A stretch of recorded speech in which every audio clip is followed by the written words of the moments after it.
For the past 2 weeks, I've been playing nothing but Sekiro Shadows Die Twice, and I can already tell this is going to be a contender for Game of the Year, at least in my opinion.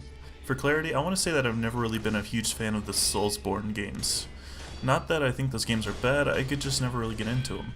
I got about halfway through Bloodborne, and then just moved on to something else. I don't remember rage quitting or anything, but something else just grabbed my attention. I definitely had my ass handed to me in those games too, but that's not a factor of me not being able to get into it. I enjoy the difficulty and the rewarding feeling of beating a challenging boss or enemy.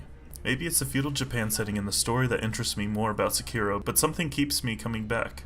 I love the stealth, the combat mechanics, and the deathblow mechanics are such a unique thing that completely changes how you play the game.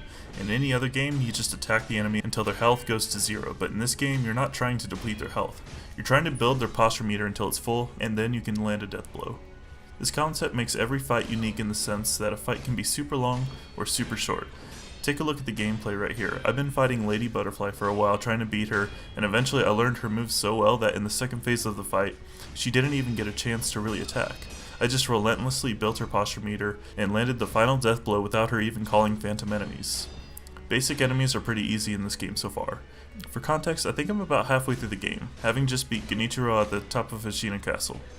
Once you learn how these enemies fight, you can kill them in just a few seconds. I think that's my favorite thing about this game, learning your enemies. You'll struggle in the beginning, but you pick it up quickly. You'll learn how to parry, and trust me, you're gonna have to. This game is very different from the Soulsborne games. I know most people rely on dodging in those games, and that mindset will get you killed in Sekiro. There are times to dodge, but if you want to build a posture meter, you're gonna have to parry correctly, otherwise you'll never get to that death blow.